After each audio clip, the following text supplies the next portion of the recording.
Bienvenue dans ce Breton d'ailleurs à Berlin. Une fois n'est pas coutume, je commence cette émission avec des Bretons dans un établissement breton, chez André, au comptoir d'André. Bonjour André. Bonjour. Vous êtes nantais, ça fait 26 ans que vous êtes à Berlin. Et à côté de vous, il y a une autre Bretonne, c'est Aurélie Cocheril. Vous, ça fait 9 ans que vous êtes à Berlin et vous venez de Morlaix. Et vous êtes raccord, hein? Tout à fait. On n'en avait pas sans le parlé savoir. Avant, mais ouais. Alors pourquoi est-ce que des Bretons viennent à Berlin?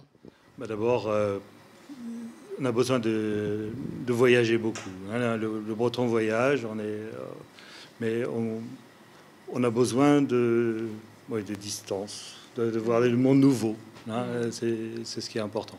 Et vous Aurélie? Moi, c'était pour parler l'allemand, parce que j'ai donc étudié l'allemand à Rennes. Et j'avais envie donc de mettre un petit peu mon allemand en pratique. Et donc c'est pour ça que j'ai étudié 1 an à Berlin. Et j'y suis restée en fait. C'était pas prévu à la base, mais... Un coup de cœur pour la ville? Voilà, tout à fait. Ouais. Pour la ville, c'est tout à fait différent de l'Allemagne en fait. C'est un peu comme une île en Allemagne. Ouais. On se sent libre en fait à Berlin. C'est pour ça qu'il y a aussi beaucoup d'artistes, une créativité un peu latente. Et je suis amoureuse d'un Berlinois donc depuis 5 ans. Et voilà, il me soutient pour la bretonnelle en tous les cas. Ouais. Alors, la bretonnelle, racontez-nous. C'est tout récent. En fait, j'ai fondé la bretonnelle l'année dernière. Après l'été, je me suis dit j'y vais. Parce que ça faisait quand même quelques années que ça trottait dans ma tête. Et beaucoup de gens m'ont découragée en me disant les produits bretons, c'est trop spécifique. Il faut que tu fasses des produits français et tout ça. Mais bon, moi, je me voyais un peu plus comme l'ambassadrice de la Bretagne. Et donc, quand j'ai vu que mes produits marchaient, je me suis dit, OK, je vais faire un site en ligne. Et donc, le site en ligne a commencé au mois de janvier. Voilà. Est-ce qu'il y a des points communs entre les Bretons et les Allemands? Disons, moi, je suis venu à Berlin parce que j'ai besoin du stress de la grande ville et le calme. Hein, le calme de la Bretagne, les grands airs. Et j'ai trouvé tout ça à Berlin. Je n'ai pas trouvé en France, dans la région parisienne ou tout ça, des mentalités similaires à cette mentalité-là.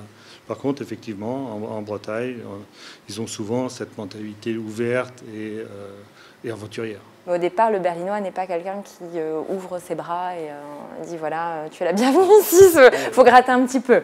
Bon, vous êtes des Bretons qui vous êtes lancés dans la gastronomie. Tout à l'heure, Aurélie parlait de Bretons artistes qui viennent ici, effectivement. Il y en a beaucoup et on en a rencontré quelques-uns. Je vous propose de voir leurs portraits. Puis avant, on fait un petit tour de Berlin. Visite. Pauvre, mais sexy. C'est ainsi que son maire, Klaus Wowereit, définit Berlin. Et de fait, la plus grande ville d'Allemagne est loin d'être la plus riche. Plus de 20 ans après, elle paie toujours le prix de la réunification avec ses 13% de taux de chômage et une dette abyssale de 62 milliards. Mais elle attire aussi de plus en plus. Les touristes, ils sont 10 millions par an, comme les expatriés, dont quelques 20 000 Français, grâce à un coût de la vie modéré et des loyers bon marché. Mais les choses changent. Tout change d'ailleurs tout le temps à Berlin. C'est le propre de cette ville fondée au XIIIe siècle en reconstruction perpétuelle. Le chantier le plus important du moment, le voici. La reconstruction à l'identique du très prussien Palais Royal, à l'emplacement du très stalinien Palais de la RDA. L'histoire a laissé ses marques ici. Les marques de la Deuxième Guerre mondiale tout d'abord. Peu d'édifices ont échappé aux bombardements alliés. Les rares restants debout sont devenus des symboles à part entière. Comme la fameuse porte de Brandebourg, auparavant située à Berlin-Est, comme l'indique l'ancien tracé du mur gravé dans la chaussée.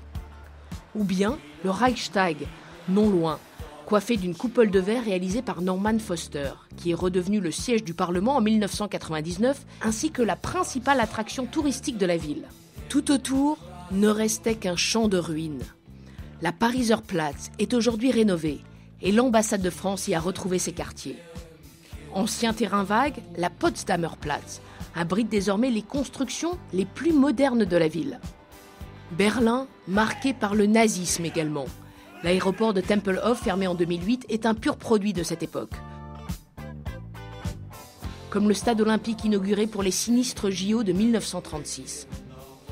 Quant aux sites les plus symboliques, ils ont été reconvertis en lieux de mémoire pour la plupart. Le site du bunker de Goebbels accueille depuis 2005 le mémorial de l'Holocauste. Et depuis 2010, en lieu et place de l'ancien QG de la Gestapo, existe dorénavant une exposition permanente intitulée « Topographie de la Terreur ». La terreur, inscrite aujourd'hui jusque sur les pavés et sur les façades, grâce à ces œuvres récentes d'artistes en hommage aux victimes du nazisme. Finalement, l'Allemagne a mis plus de temps à accomplir son devoir de mémoire qu'à se réapproprier les symboles du communisme. Symbole le plus fort, bien sûr, le mur, qui signale la partition entre l'Ouest et l'Est en 1961. Le plus long pan restant est devenu une galerie d'art contemporain à ciel ouvert. Autre vestige visité, cet ancien mirador et le fameux Checkpoint Charlie. Une véritable nostalgie de l'Est s'est emparée de Berlin, voire même une Ostmania. Quand on voit qu'une simple signalisation piétonne est devenue une icône avec gadgets, voitures et t-shirts à son effigie, tout cela parce qu'elle vient de l'Est, à croire que l'Ampelmann a remplacé l'ours de Berlin. Il en reste quand même encore de ces ours colorés. Imaginez en 2001, ils sont quelques centaines à parsemer la capitale. Celui-ci se trouve à la porte d'une mairie d'arrondissement restée célèbre, puisque John Fitzgerald Kennedy y lança son Ich bin ein Berliner. C'est la mairie de Schöneberg, un quartier de l'ancien Berlin-Ouest qui hébergea d'autres personnalités, telles Marlène Dietrich, elle y est née, ou David Bowie, il y vécut. Voilà, nous sommes ici à Schöneberg, Hauptstraße 155, et c'est dans cette maison que David Bowie a vécu. Un certain temps avec Iggy Pop, c'était entre 1976 et 1979. Et il a bu son petit café ici à droite et sûrement pas seulement du café. On va voir un peu l'intérieur. Et voilà, maintenant nous sommes dans la maison et apparemment il avait son courrier ici. Et c'est ici à Berlin qu'il a repris un peu de force, aussi force artistique. Là, il a fait plusieurs disques dans les studios Hansa Wall, les Hansa Studios on the Wall, où dans son disque Heroes, il parle même du mur. Et pour continuer à marcher sur les traces de la pop star et goûter à l'esprit de la contre-culture, il suffit de plonger un peu plus avant dans les quartiers environnants. Kreuzberg, Neukölln, mais aussi plus à l'est Friedrichshain et Prenzlauer Berg, autant de lieux bigarrés et stimulants où bat le cœur du Berlin alternatif et ethnique, avec ses squats, ses clubs, ses ateliers d'artistes, son street art et ses échoppes turques. Capitale multiculturelle, Berlin compte pas moins de 150 théâtres, 300 galeries et 180 musées, du plus contemporain au plus ancien. L'île aux musées regroupe à elle seule 5 musées au bord de la Spree, un quartier qu'Angela Merkel affectionne puisqu'elle y réside. Une visite de Berlin ne serait pas complète sans une promenade autour des 2 artères emblématiques de la ville, Unter den Linden, sous les tilleuls, et le Kurfürstendamm, le Champs-Élysées berlinois, avec ses cafés, ses restaurants et ses magasins de mode, dont le fameux KaDeWe, le grand magasin de l'Ouest, l'un des plus grands d'Europe, devenu la vitrine du monde occidental à Berlin-Ouest, quand en face, à Berlin-Est, on érigeait la tour la plus haute du pays, la tour de la télé, à Alexanderplatz. Ces deux là aussi se font face, mais sans mur entre les deux. Au contraire, ces édifices identiques du XVIIIe siècle cachent des temples protestants, le dôme allemand et le dôme français, qui s'élèvent comme des symboles de la future amitié franco-allemande, dont on vient de fêter le cinquantenaire. Il se trouve sur la jolie place des Gendarmes, l'occasion d'y déguster une Currywurst, spécialité locale. Mais si la gastronomie allemande ne vous enchante guère, retour à Kreuzberg pour manger une crêpe. Voici la première crêperie de la capitale. Elle a été ouverte en 2006 par un ancien militaire français, champion du marathon de Berlin. À Berlin, il n'y en avait pas beaucoup, il n'y en avait même pas. La seule que je connaissais était à Potsdam, et une trentaine de kilomètres de Berlin. Et j'ai toujours trouvé un peu bizarre qu'il n'y ait pas de ce type de gastronomie ici. J'ai connaissais la Bretagne, je faisais beaucoup de vacances en Bretagne, en Normandie.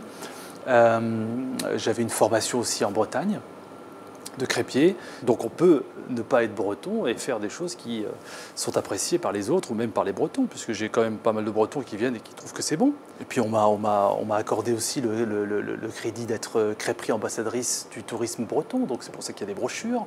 Donc j'ai un échange qui est avec la région de Bretagne. Ils sont venus jusqu'ici, donc ils ont vu. Mes racines viennent du sud du Maroc. Je suis plutôt un berbère, mais les berbères sont aussi les gens qui sont proches de la mer, qui sont attachés à la mer. Alors peut-être que l'envie de faire ça et d'avoir mis la carte tout autour avec la mer autour, c'est peut-être aussi ça.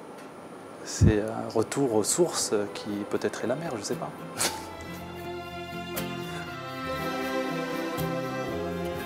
Entre-temps, nous sommes dans le quartier du Miteux, toujours à Berlin. Vous avez déjà vu une crêperie bretonne. Eh bien, en voici une autre, une nouvelle, qui s'appelle la Bigouden. Elle est tenue par un breton, Bastien Le Causanet, un breton qui aime la crêpe et qui aime l'art également. On va le voir.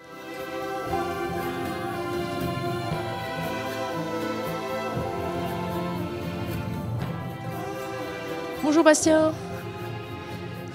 Ça va? Je vois que tu es bien entouré. Il y a d'autres Bretons de Berlin avec toi. J'ai dit que tu aimais l'art. Il y a une artiste, n'est-ce pas? Tu t'appelles Tiffany Apetto. Oui.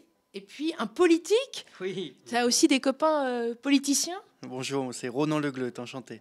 Oui. Alors racontez-nous pourquoi la politique. Vous vous êtes présenté il n'y a pas si longtemps? Oui, il y a moins d'un an, effectivement, pour l'élection des députés des Français de l'étranger. Et ici, nous sommes dans la 7e circonscription, Allemagne, Europe centrale et orientale, Balkans. Et effectivement, toujours passionné de politique, je me suis présenté à cette première élection des députés des Français de l'étranger. Sur quelle liste? Donc j'étais le candidat de l'UMP, je suis arrivé au second tour. Et voilà, je suis de l'Armor-Plage. Et le résultat? Alors, Vous avez été battu, je crois. Voilà, j'ai été battu au second tour. J'ai fait plus de 43%. Et, honorable. Écoutez, et battu par un breton. Oui, un breton de Quimper. Vous voyez, c'était un duel de bretons à l'est de l'Europe. Ça fait 10 ans que je suis à Berlin. Il se trouve qu'en fait, c'est un retour aux sources puisque je suis né à Berlin. Mon père était infirmier dans l'armée de l'air. Et donc, mes parents étaient en poste à Berlin-Ouest à l'époque du mur. Et ils sont rentrés en France quand j'avais 3 ans. Là, je suis revenu il y a 10 ans. Et maintenant, donc, on a une famille franco-allemande et un petit Yannick qui est franco-allemand. Bon, vous êtes venus plutôt après la chute du mur, tous les deux, Bastien. Oui, complètement. Moi, je suis arrivé en 2008, donc il y a 5 ans à peu près. Et ça faisait déjà bien longtemps que le mur était tombé. Mais je suis venu aussi un peu pour l'histoire, etc. Cette ville m'a attiré pour ça. Et puis l'ambiance qu'il y a de liberté et d'aisance qu'on a ici, quoi. Raconte-nous un peu ton parcours. Toi, tu as toujours été dans la restauration. Ça fait 12 ans que tu es dans la restauration. Tu es d'origine quimpéroise et tu as un père peintre. Tout à fait, oui. Qui fait des tableaux assez gigantesques. Il y en a un qui est derrière vous, là. En fait, c'est lui qui a un peu donné le nom de ce restaurant en disant que ma fille ressemblait à une bigoudaine. Et du coup, c'était un petit clin d'œil pour lui d'appeler le restaurant comme ça, quoi. Tu t'approvisionnes en Bretagne? Ouais, tout. La farine, on l'a fait livrer de Vitré, en fait, dans ces grands sacs. On a aussi du lambic et de la fine de Bretagne, des bières brites, donc, de Quimper aussi. Et c'est marrant de leur faire découvrir ça aux Allemands, qu'il n'y a pas qu'ici qui font de la bonne bière, quoi. Tu as du sang d'artiste qui coule dans les veines. C'est le cas aussi de Tiffany, qui est une artiste, jeune artiste, qui vient de s'installer à Berlin. Ça fait combien de temps maintenant? Ça fait 1 an et demi au total. Je fais de la photo, mais je dirais que c'est plus amateur. Dans le cadre notamment des semaines franco-allemandes qui sont organisées par l'Office franco-allemand pour la jeunesse. Et puis parallèlement, il y a aussi une commande qui vient de se faire pour des lampes sur le thème de la Bretagne. Donc voilà, je suis en train de faire des prototypes, des recherches entre le phare et la bouée. Comment vit-on quand même quand on est artiste à Berlin? C'est pas évident pour gagner sa vie tout simplement? Oui, donc on cherche déjà beaucoup de contacts, hein. C'est vrai que si on ne parle pas la langue, c'est déjà un obstacle qui est assez dur, je trouve. Et ensuite, c'est trouver des galeries, trouver un réseau, des gens qui veulent bien vous exposer. Donc la plupart du temps, quand on est freelance et qu'on ne peut pas vivre de son art, on est obligé de faire des petits boulots à côté pour pouvoir survivre, quoi. Oui, on l'entend bien, c'est dur d'être artiste à Berlin. C'est le cas aussi de l'un de tes employés. Il est cuisinier le jour, artiste la nuit. Il s'appelle Laurent et on est allé le voir Dans son atelier est également un autre artiste qui s'appelle Guillaume. Allez, portrait. C'est au cœur de l'ancien Berlin-Est que l'on retrouve, perchés sur leur toit, Laurent Jacob et sa compagne Martine, également artiste. Ils habitent Berlin depuis 5 ans. C'est ici qu'ils vivent et qu'ils créent, chacun dans son propre atelier. Laurent, un Lorientais de 43 ans, a fait les beaux-arts à Lorient, puis à Quimper. Et après, je suis resté un petit peu à Quimper. Et j'ai donné des cours de peinture et de dessin dans une MJC à Tréguin, là, cette fois-ci. Et c'était bien. C'était bien. Et j'ai rencontré ma compagne, Martine, à Pont-Aven. Elle est en résidence là-bas. On a sympathisé et puis moi ensuite j'ai fait une résidence à Pont-Aven également. Et de là on a bougé sur Barcelone. Ouais. Parce qu'elle vivait déjà plus ou moins à Barcelone. Elle avait des amis là-bas. Je me suis fait des amis là-bas également. Et ça m'a plu Barcelone, cette ville. Avec Gaudi, tout ça, enfin, les artistes qu'il y a. C'est là que j'ai peint des grandes peintures sur bois qui sont plus abstraites quand même. Et en arrivant ici, effectivement, c'est là que j'ai changé au niveau de la peinture. La peinture là-bas, elle est plus comme... c'est la matière, c'est les choses... la terre rouge, c'est la terre, le ciel, c'est les choses... La figure, elle n'est pas vraiment représentée comme dans le Nord, où il y a une grande tradition de portrait dans le Nord depuis des lustres. Hein. Du coup, ça m'a interrogé. C'est pour ça que je suis venu à la figure ici aussi, en venant dans le Nord. C'est une ville de contraste, Berlin. C'est des bâtiments très anciens, détruits, tout cassés, à côté des bâtiments neufs, tout en verre, mais en même temps des trous, des no man's land, avec de l'herbe folle, des grandes surfaces comme ça, sans rien. Des fois, j'ai vraiment l'impression de me retrouver au bord de mer, hein, avec les ciels qu'il y a ici.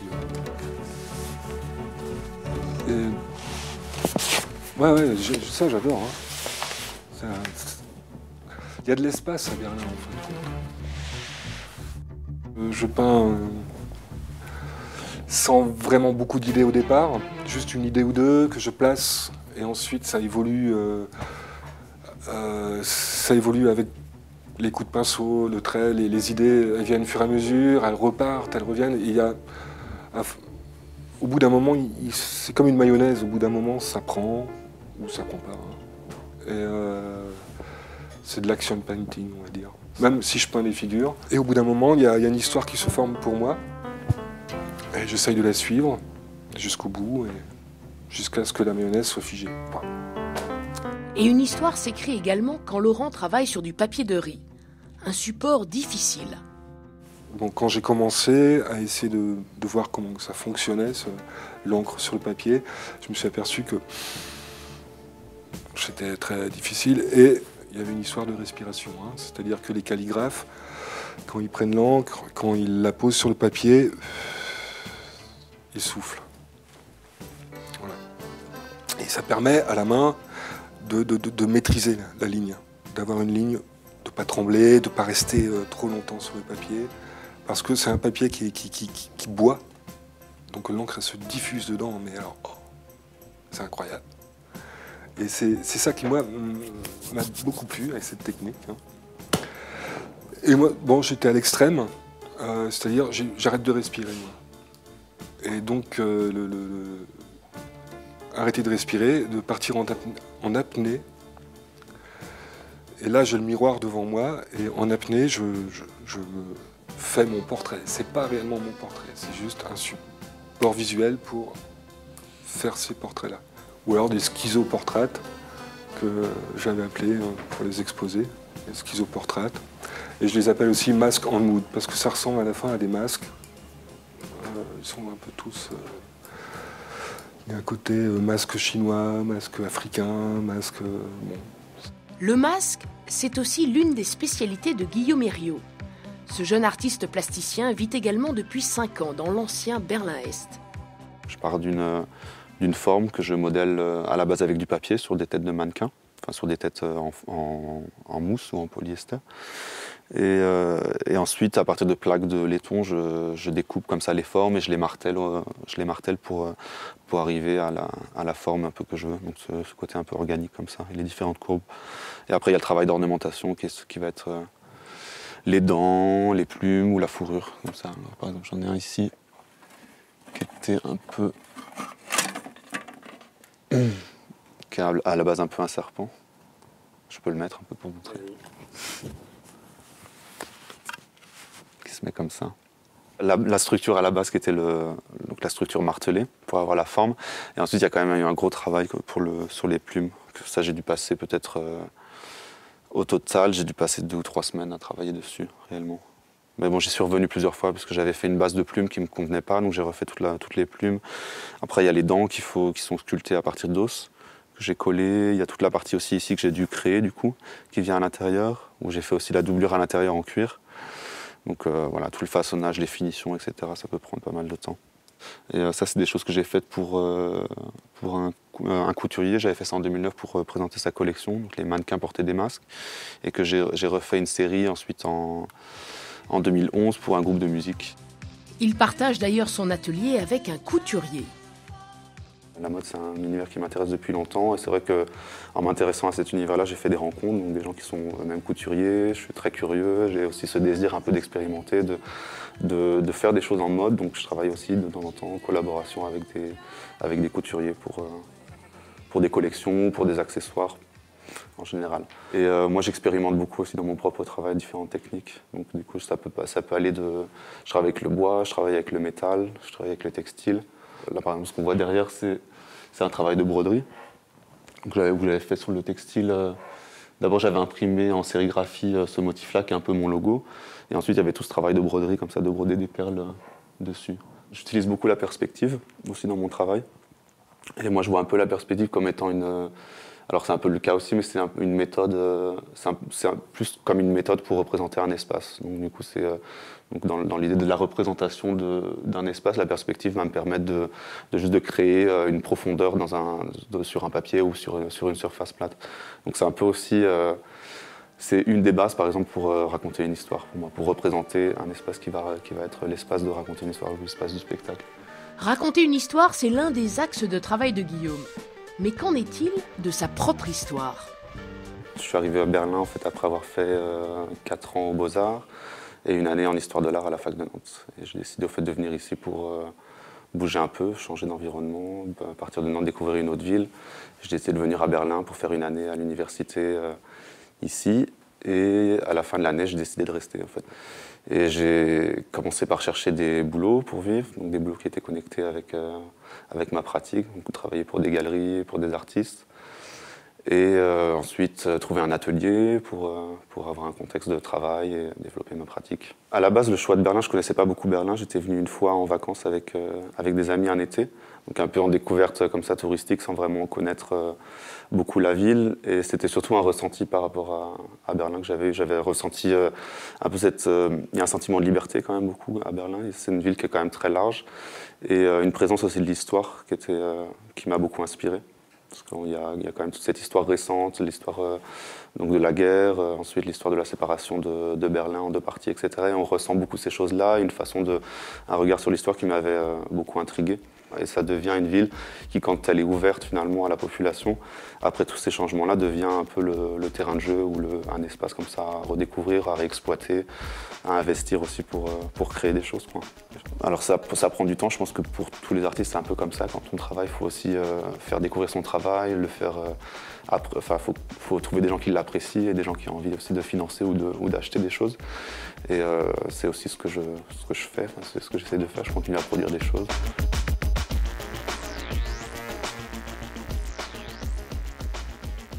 Vous l'avez bien vu, Berlin est une ville d'art, d'artistes. On vient de quitter 2 artistes bretons à l'œuvre. Comme tous les artistes, ils ont besoin d'être montrés, d'être exposés. C'est ce que proposent justement les galeries d'art. On se trouve actuellement dans une galerie qui s'appelle Urban Spray et qui est tenue justement par un breton. Encore un, on va le voir.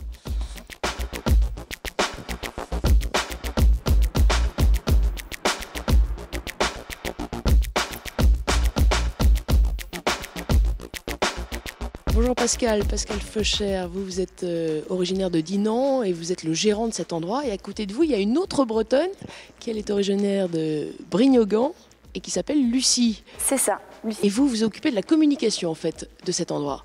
Et des relations presse. Et ça fait pas très longtemps que vous êtes à Berlin? Non, ça fait 1 an et demi que je suis à Berlin. Et ça fait pas très longtemps qu'elle travaille pour vous? Non, absolument. Elle nous a rejoints il y a une semaine. Vous avez quand même un parcours assez incroyable puisque vous étiez dans la finance. Ouais, j'ai toujours été passionné par la culture, en vérité. Je suis probablement un meilleur amateur d'art qu'un bon financier. Mais la nécessité de faire quelque chose de personnel, de me lancer dans un projet qui a une certaine ampleur, une résonance. Et je pense que Paris est devenu trop limité pour ça et également très cher. Et donc, pour être en prise avec ce qui se passe d'énergique, de créatif aujourd'hui en Europe, c'est Berlin. Il n'y a pas réellement d'alternative. Donc, on est au moins là jusqu'en 2019. On va essayer de donner le meilleur de nous-mêmes. Et après, on verra. Peut-être que Berlin aura changé, se sera stabilisé. Et on verra quelle sera la prochaine aventure. Alors, qu'est-ce que vous trouvez dans ce lieu? Je crois que c'est aussi un lieu de résidence pour les artistes, c'est un lieu de concert, c'est un lieu d'exposition. Racontez-nous. Voilà, donc on a une grande salle d'exposition, là où nous nous trouvons aujourd'hui, où on expose en fait des photographes, des street artistes, donc du mouvement graffiti et street art, notamment à Brest.